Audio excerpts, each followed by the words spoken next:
Alors bonjour, nous sommes toujours à LVA TV en présence de François Legault, quelques jours avant les élections qui se tiennent lundi prochain, le 1er octobre. On va, Monsieur Legault, parler de vous. En fait, la formule avec les chefs, c'est que dans la deuxième capsule, on parle des gens. Donc on aimerait ça savoir qui vous êtes. On a regardé un petit peu les recherches, vous êtes d'une famille modeste. On dit de vous que vous aimez la discipline, le travail assidu. Est-ce que ce sont des valeurs qui vous plaisent quand on dit ça de vous? Et quel est votre sens de la famille pour vous? Bien, très important. Moi, je viens d'une famille où on est très proche avec mes deux sœurs. Bon, mon père est décédé, ma mère est encore vivante. On essaie de se voir le plus souvent possible.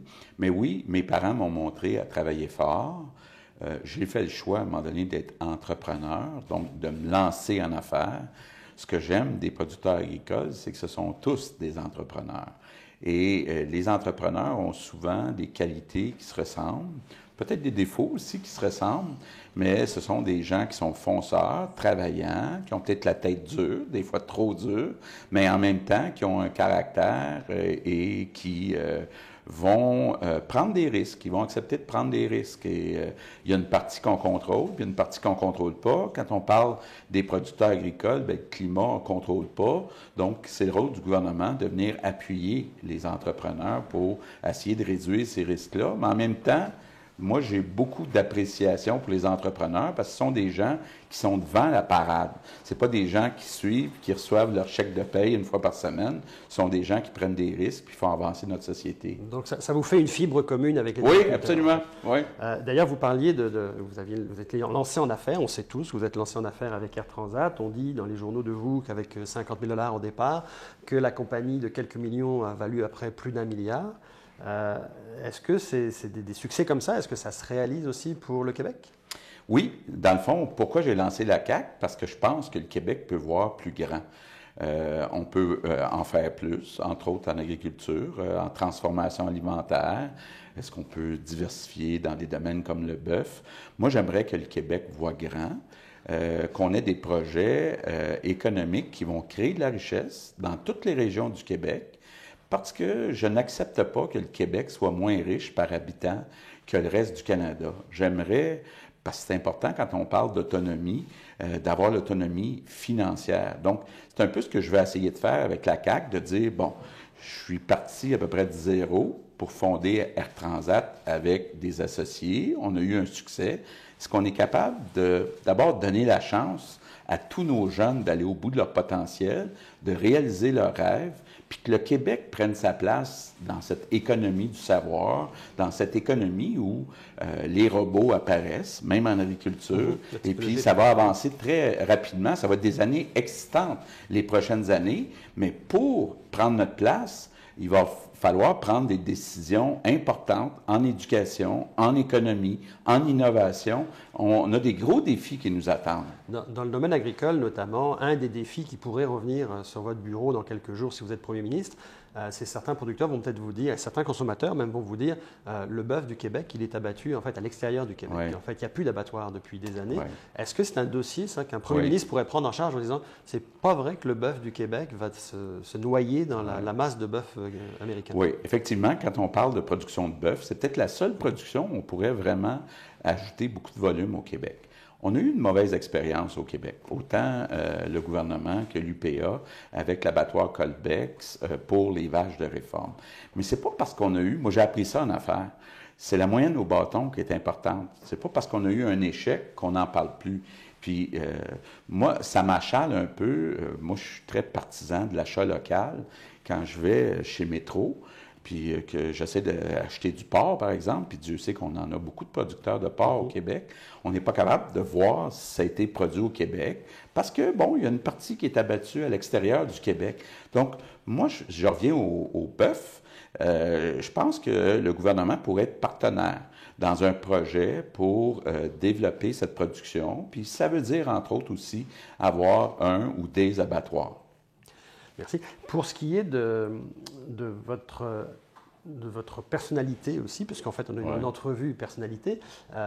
Bon, quand vous avez quitté Air Transat, il y a des articles qui disent de vous, oh, mais il a quitté Air Transat un peu vite. Le Parti québécois, il y a des gens qui ont dit, oh, il est parti un peu vite, il a lâché la souveraineté un peu vite. Est-ce que si vous êtes élu le 1er octobre, la politique, vous y accrochez, vous y restez, ou vous allez nous dire, non, non, je repars en affaires un jour? Non, non, non. Écoutez, j'ai 61 ans, là. C'est la dernière partie de ma carrière active. Et puis, j'ai l'intention de passer un bout de temps en politique. Je le fais aussi pour mes 2 fils. J'ai 2 fils de 24, 25 ans. Je suis un peu gêné de ce qu'on leur laisse comme Québec. Donc, il y a beaucoup de travail à faire. Et puis, non, quand j'ai eu passé 10 années à Air Transat, il était temps que je passe à autre chose. Le Parti québécois, j'avais vraiment l'impression que le Parti québécois, puis on le voit actuellement, s'en allait nulle part, était ailleurs par rapport à la population. La population, en particulier les jeunes, ont tourné la page sur le projet de souveraineté du Québec. Donc, je pensais que c'était le temps d'aller ailleurs pour rassembler les Québécois. Donc, c'est toujours avec des objectifs de rassembler les Québécois que j'essaie d'avancer. Sur une façon un peu plus anecdotique, on a vu aussi que vous aimiez beaucoup les voyages, mais dans un même article, j'ai vu que vous aimiez les voyages, vous avez peur de l'avion. D'abord, c'est étrange pour quelqu'un qui a été propriétaire d'un Transat. Et vous gérez ça comment? Bien, effectivement, là, pour moi, l'avion, c'était un moyen de développer une entreprise. C'était pas parce que j'étais pilote d'avion que j'aimais l'avion. J'aime pas me faire conduire, je m'y habitue, mais en 3 dimensions, j'ai vraiment l'impression de perdre le contrôle. Donc, je suis pas un maniaque de l'avion. Donc, vous voyagez plus souvent Ben, en Amérique du Nord. Il faut dire que quand j'étais les 10 années où j'étais président d'Air Transat, j'ai peut-être survoyagé. Okay. Je passais une semaine par mois en France parce qu'on avait des activités en France.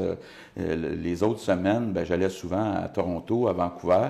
Donc, bon, puis évidemment, pour conclure des ententes avec les différents pays dans le Sud puis en Europe, je voyageais beaucoup. J'ai peut-être survoyager. Mon épouse aime voyager. Moi, j'aime un petit peu moins voyager. Alors, on vous sait aussi passionné de tennis. Oui. C'est un secret pour personne. Alors, on va finir comme ça. On va vous offrir une casquette de la vie agricole pour la prochaine partie de tennis que vous allez faire. Puis, comme on ne repart jamais de LVA TV sans un peu de lecture, parce qu'on fait aussi de l'édition de livres, on vous remet Une crise agricole au Québec, qui a été écrit en partie avec Simon Bégin, Yann Turmine, un de nos chroniqueurs. Donc, Simon Bégin, président de l'Institut Jean Garon, et moi-même. Une crise agricole, ça raconte toute l'histoire autour de la gestion de l'offre. C'était écrit en 2016. Ça raconte un peu le scénario qu'on vit actuellement avec M. Trump. Alors, ça pourrait peut-être vous intéresser. Et évidemment, le dernier livre que nous avons publié, l'UPA, un monopole qui a fait son temps, de Roméo Bouchard, que j'ai rencontré. C'est instructif. Puis, je dois avouer aussi qu'avant d'entrer en nombre, vous m'aviez remis le livre de Jean Garon, avec qui j'ai eu le bonheur de travailler, et puis qui était un grand ministre de l'Agriculture. Jean Garon disait toujours... Toute personne de tout parti qui veut rentrer en politique devra lire ce livre. C'est ce qu'il nous disait avant de partir. Alors, vous lirez le livre de M. Garon. Je vais lire tous ces livres, puis merci beaucoup. Et le livre de Roméo Bouchard, peut-être un jour, ça vous amènera à avoir une autre vision de l'agriculture. Merci beaucoup, M. Bonne journée. Ça fait plaisir.